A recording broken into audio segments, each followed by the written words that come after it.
This is mostly about sharing the insights from what I've learned from past 3 years about running app ads, about what works in app marketing, and and importantly how to grow a business in a way that like you can keep bringing the cost down and lifetime value up, and what effort did we do in terms of not just media buying but also creative strategy so that you can learn better. And we have Martha here. Martha is head of marketing at Kinedu, and Kinedu is one of my favorite account to manage. Just for people to set up the context to understand, I joined Kinedu roughly 2021, and that time the ARPU or CAC was like the CAC was one, ARPU was 1.7 somewhere, and the cost per free trial on Meta was roughly 60. Now it's roughly 20 somewhere, and now the business is profitable finally. And over the 3 years, we've done a lot of efforts to actually grow this business from like 60K in ad spend to now around 250K in ad spend overall. And so we're going to share all our lessons. Maybe you can pick something out of it, and maybe you can learn something out of it. And that's the main insight. And yeah, thank you so much for joining, Martha. No, thank you, Azor. Happy to be here. So you joined Kinedu when we were still not profitable. So do you remember the numbers when you joined, and what was the challenge that was given to you? I joined Kinedu before I was in this exact team, and I know that we were not profitable. And I remember the creative process and the things that were running as ads at the moment. I was not yet in this specific team, but I remember a lot how we had like the same video, the same type of ad with just like small iterations on text. Um, Small iterations on the video itself, but we definitely didn't had really big swings of creative testing. I remember like the creative meetings after you joined, how we started seeing ads that were completely outside of what we have been testing. The first time that I saw the Skit ad, it was like, yeah, a total different approach. And that's when cost per free trials started going down. So I definitely was part of the.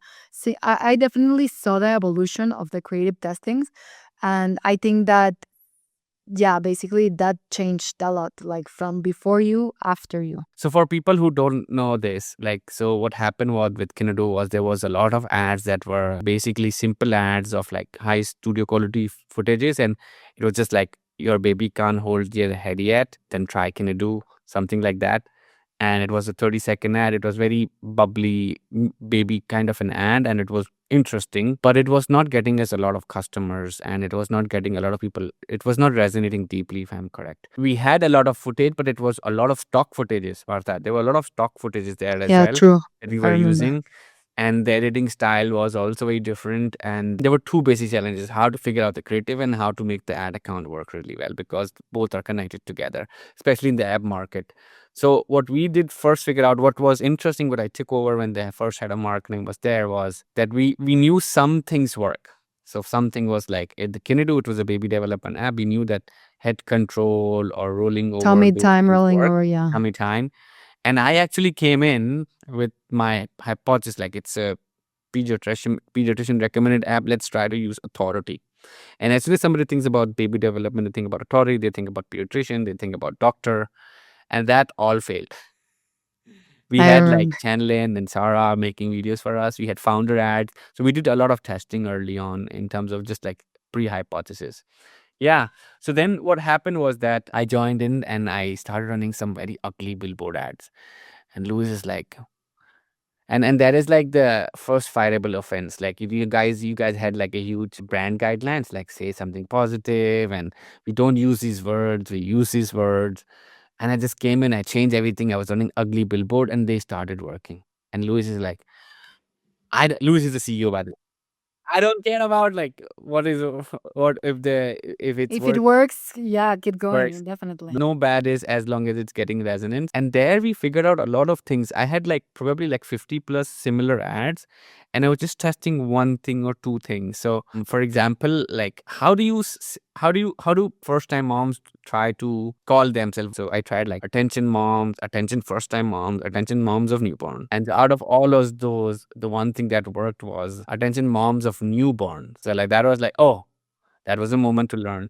And then I try to test multiple different milestones. So we have a lot, like a baby probably has 20, 25 different milestones, but they're core milestone. And so then I was like, okay, rolling over is working and the head control is working. But most importantly, what age categories they are at. That was really important, Martha. So like we were like, do the babies of 7 months old mommies work really well, or 12 months old work really well, or do the babies of 0 to 3? And we had some hunch, right? We had like hunches about like moms of early newborn babies would be more interested, but it was like just we have to still do the testing of it, and so that was like another process that we added. And then we had this really nice UGC creator, Martha, who her name was Maggie. Maggie, I remember her. So She that was was like perfect. she Yeah. was perfect. She was like the exact mom that we wanted to attract. Probably those are type of moms who are actually downloading the app as well. And what Yep. we figured out was that she created the script herself. I did not come up with it myself. And what I realized, like she wrote a script and she said, like, Moms, I was so stressed before it happened this, before I was really struggling, and after trying Kinedu, I was super happy and all those things. And that was a very UGC 1.0 time of world, and then it just worked. And then I Yeah. kept testing the different kind of messaging with her. I kept testing like different kinds of videos, and then the talking head video worked, and especially with the B rolls. And then the most important thing that we figured out was a skit act. And Maggie came up with this idea. I told her like, hey, these skit acts are working really well. Let's come up with this friends angle, and then gentle parenting angle, and then like obviously like I had like the baby that time, and I realized one angle that worked really well was like for me was like the grandma has all the insights and you don't need an app or something like that. So I she will. remember that ad. Yeah. So I thought grandma angle will work, especially the mom of the mother will tell you what to do, what not to do. And then like the one that won was like the friend angle. Friend. And I was crazy. Like, and now that I in the hindsight, I realized the reason why that worked was because your friend must have recently had a baby and she's telling you what not to do, right? That's happened more often than your mom, because your mom is like, I'm just Oh, there to help you. years. So And yeah, yeah, definitely. so that was really interesting. And it's just adding about the Maggie thing, like besides her, I remember she was pretty, but the energy and the acting, it was really good. Like it didn't look fake, you know? It was really like genuine energy, and her acting and her vibe. I think that also was a key factor for the success in her videos. Yeah, yeah. So we tested that, and then like click through rate improved. I remember like we were like 60, and then suddenly the cost per free trial went to 30. 30. And that was our new standard, and now it's roughly around 20 somewhere. And that just because that happened because of Maggie. So we learned that it has to be an American girl, but then there could be a lot more angles. It could be head control videos, it could be tummy time, it could be rollover. All of them could be different skit heads. And then one angle that we thought we were really strong at, marketers love that angle, is enemy angle. And so we thought about what enemy is going to work for us. So what worked really well for us was Toys. toys. Exactly. Martha, do you have an insight? Did that toy angle work for us or not? It did for some videos. It was not the like always winner video, but we did have, I remember, correct me if I'm wrong, but some winner ads that were talking about like how the moms spend like a lot of money in toys, different toys. The baby gets the toy, maybe use it for one day, and then he gets bored of the toy. So it's basically, instead of investing in expensive, overstimulating toys, because they also tend to have like a lot of sounds, lights that overstimulate the babies, is like you can have the solution paying way less and actually helping the baby, develop. Yeah. Yeah. So we were really strong on toys, and I tried a lot of time toys. And I know one toy video is working. It was more about stop buying stupid loud toys, kind of an angle that was working really well. And we tried like loud toys. We tried too many toys. We tried toys that are too dear to kids, and we were like always after the wrong angle. It never won for us properly. And the reason why I feel is that as a parent myself, I think the reason why it never worked because parents will not stop buying toys. Toys are way for help to kids to develop. So integrating toys with Kinedu is way better than without it. Like I've now come to the agreement like we are not replacement, we are like a complement to toys, and we could have actually used a lot more. And at that angle, never won. That was a really important thing that I learned, that we have to stop promoting the toys angle and focus on baby milestone, and that was a key learning. Martha, I have a question for you. Do you remember after Maggie's video, what was our next breakthrough? I don't know if it was the next one, but one after Maggie was definitely. But you mean creative or like overall? Creative, yeah. Creative. Bella was also breakthrough, no? Bella was a With creative breakthrough. yeah, So we were making a lot of videos. There we made such a big learning in our creative that was like, I think most people ignore, is the first frame retention. So we were always showing like mom doing something with the baby. And when Bella showed the baby, the first thing that we learned from that first frame of the video, it's like what you show in the first frame, like first second. It's like you have to show the baby, and the baby is lying down, and the mom is trying to entertain.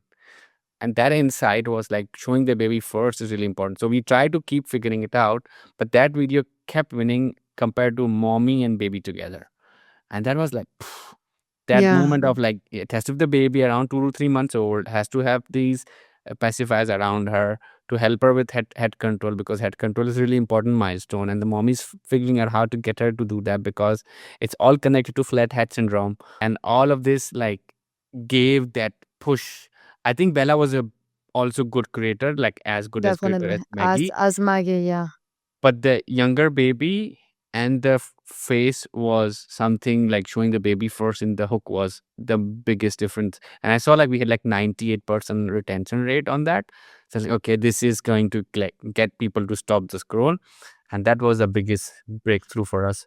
Which makes sense if you think about it. Even me, that I'm not a mom yet, if I see a baby in my feed, I stop and see the video. Babies, yeah, work great for hooks. Let's talk about your learnings other than what we like when we had the next breakthrough. What were your learning while going through that account, while joining, and then what did you see in that account that we could have added and we learned? I think one of the learnings was like not only testing ads based on what you think or based on like the superficial user personas that you have in mind, is actually talking to the users and actually going through the comments, because I think that going through the comments we found a lot of new angles, and we found a lot of like things that moms were liking or not liking of the app, like price sensitivity, the TV screen formats that you can talk about next. Basically, many of the winner ads that we have right now came from reading comments in other ads. So I think that's really, really important. Like actually talk to your customers or to your users and see what they're saying. No? Yeah, so I was still stuck at with Bella, and I started talking to a lot of customers and try to figure out what they're using it for. Like, is it like there's so many features in the app or there? So I started talking because I had a creative limitations. And then one time I opened even after talking, and the customer said like, I just want to improve I saw my bond got better with my customers. Like that was like brain fried moment where I was like, so she wants to improve the bond. It's not about the milestone. So I was like, okay, let's just do more bond more. And then what I realized that the second breakthrough when we had somewhere around August 2025 somewhere was like when we started looking in the comments and they said the mommies are making kids watch dancing. It's like we talked about something around entertaining, and it's like we don't need this app. We just send our kids to watch a Dancing Fruit TV show. And Dancing Fruit is interesting. Martha, I also make him show my current one, still Dancing Fruit, because it's like black screen and a little bit of dancing. So it's like it's not too harmful because it's not too much going on, but it's still a TV screen and that's not recommended until the age of 3.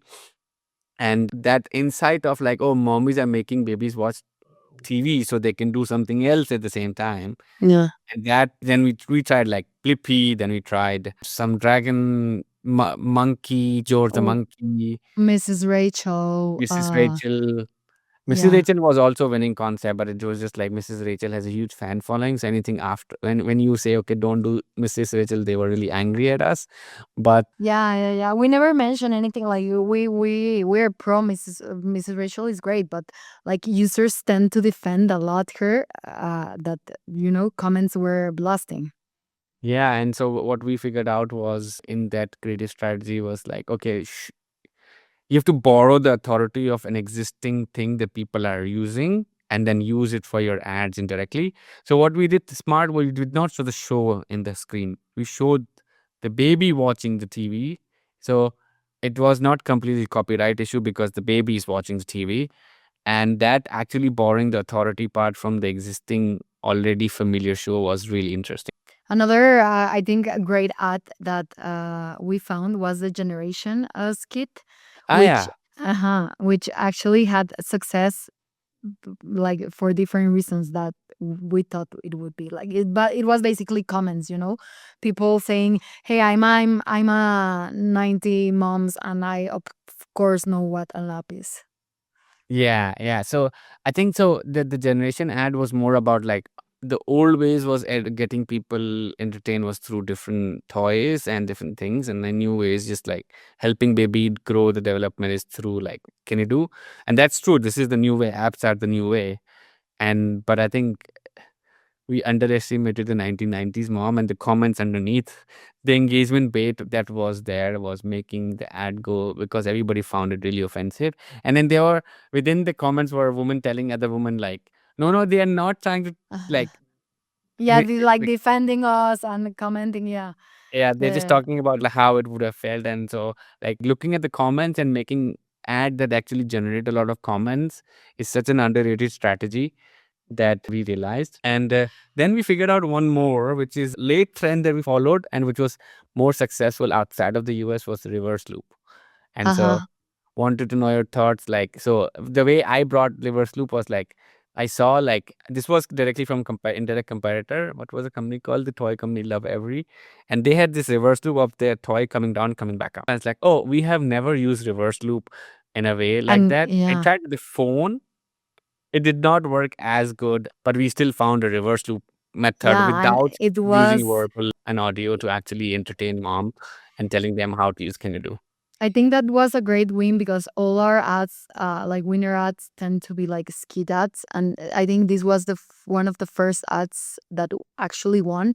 That was so simple, and as you mentioned, first video, it was just a reverse loop, either of a baby throwing a ball or the mom throwing a phone or something really simple, and then the rest of the video, it was just like the app. So I think that was a great win because we could replicate with more creators and more languages, and it was way faster, way cheaper. Yeah.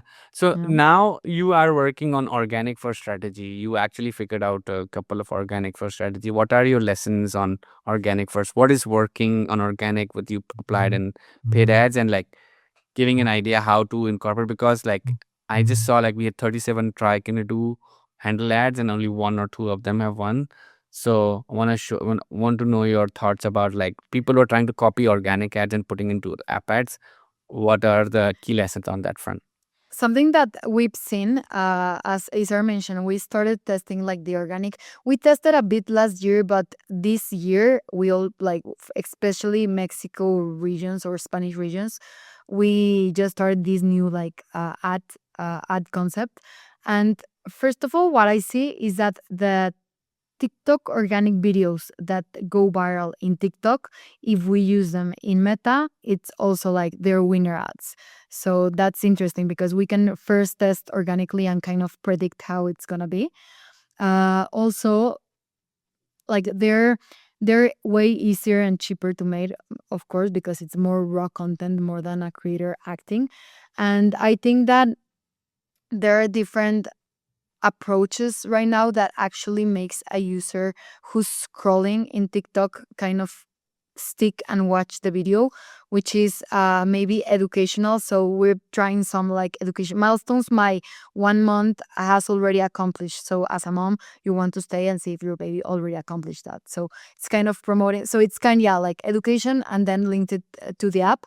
And also like um like a concept or a copy that works amazing. It's the like, why did nobody tell me this app existed before, like, or why did it took me 4 months after my baby was born to find out this app existed. So people, I think, like, they're curious, like, what's the big show here. So Interesting. that's working, but we're just like starting to test. Until And now it's it just looks same promising. same same creator, just changing the text on it, right? Yeah, same creator, just changing the text, and that's good because we can easily change, raw footage from other creators, apply it here. It's easier. Okay. Something I want to talk about failures, and then we get into media buying. What have you learned about recent? You've done a lot of experiments since you joined. What are the failures for an app companies like you have faced that you feel like, oh man, like I think these are the things that we tried and like we've seen everybody talking about it, but they did not work for us. Creative, non-creative media buying. Like for example, for us, like quiz has never worked properly for us. Yeah, we're still kind of making the web app funnel work. So right now it's more into failure than success, but we're still trying. Another thing, I don't know, sometimes the advice that we see from Meta or from even other people in the media space saying like, okay, everything in one campaign, or it used to be like ASC or AAA, or we tried it and sometimes it worked, sometimes it didn't. I remember, I think it was ASC. It was an advice that Meta gave us like 2 years ago. We tried it 2 years ago, didn't work. Then retried it 1 year ago, and then it worked, but not at the like at the first moment that they told us. So I think that's it's not failure, but sometimes what works for other people doesn't necessarily work for you. So I think you need to actually test and see if it's working. What Meta does is they do testing on a big brand level who are spending millions, and they say, okay, now it's working. It is data is significant. Let's just tell everybody to do that, which doesn't work for everybody, especially for a business that are not scaled beyond 7 figure a month. I personally feel that there were a lot of learnings overall. The AAA campaign, people don't know about AAA campaign. AAA campaign is basically like flexible ads, but for 50 ads together. And Meta does not even give you like hook rate, hold rate of all those. And this was like 2021, 22 that used to I run. think I it think doesn't exist anymore, it right? doesn't exist. You Yeah, cannot create it. I think you can still use the old AAA campaign to run but it, yeah. but it doesn't exist. We were still running a AAA campaign. I do realize one hack that we did in terms of media buying that you figured out was like that just run ads for Instagram for a while when their numbers were down, and like figure out like, so the most key learning was figure out where exactly the numbers are down, either on whichever placements or whichever devices or whichever platforms like Instagram or Facebook, and just run ads if numbers are down and see where exactly CPMs are high, and just cut off that for a while and then run that, because not entire Meta platform goes down. It's just like one or two placements go down, and then you can remove yourself. And we immediately saw like new audience recruiting. We saw like numbers going down. That was a really good And hack that you figured out. And you know what? I remember perfectly that I think it was like 1 or 2 weeks that numbers suddenly started to drop, and we were like, "Why we didn't change anything?" And seeing the placement, like actually going and seeing where our money was going, we saw that suddenly it changed from, I don't know, being Instagram 70%. Now Facebook was 70%. So that's basically the why of the drop. We changed that, and it improved. I Yeah. remember. The last thing that I remember, which we did outside of ads, which worked really well, and it is the reason why I think which is have to give credit to that, is basically the funnel outside inside the app, like the Yeah. software change we did. Tell us more about it. How did you figure it out? Because that helped running ads. That made my job easier. Yeah, like something that you used to say a lot to me is that even though we have the perfect ad or the best combination of ads, if the product, I'm not saying it was not good, but if the product is not good, it won't sell, okay? And basically the first, at least for our users, the first day, if not hour, the users are in the app are the most important, is the most important time. It's the first paywall they see, if they start the free trial, etc. So what we did is optimize the paywall, so a bit of the onboarding funnel. So the first thing that the user saw after they created the account, it was optimized. We went with another company. We started testing more. We, instead of just having like one image or screen for paywall, we had multiple screens. We allowed the design your trial. So instead of only giving the option of 7 days try for free, we give the option of you can try for free 7 days, or you can try 1 month for X amount of money, which is really low.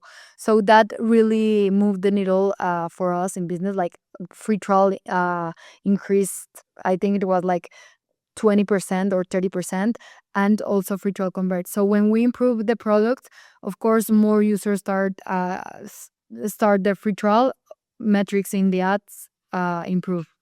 So And it's all then we connected. Yeah, and then we unlocked the global market, because we did the same exactly. thing, and then global market. And so we were able to get more users outside of US, Brazil, and Mexico, which were our main market. Definitely the product is a priority, because if you don't have a product that people want, ads won't work. Do you think it's product, or is it the funnel?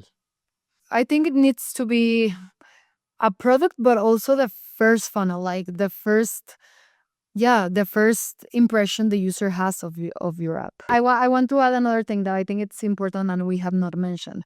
Sometimes I think people, when they start doing ads, they want to create perfect content, and content that looks neat and I agree that the quality of the video needs to be neat, but we tried, for example, with an agency with really neat video.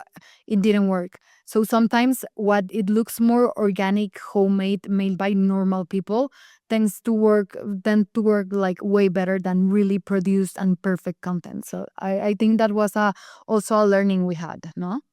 Yeah, I think that was a key learning, and that we changed after that. Good.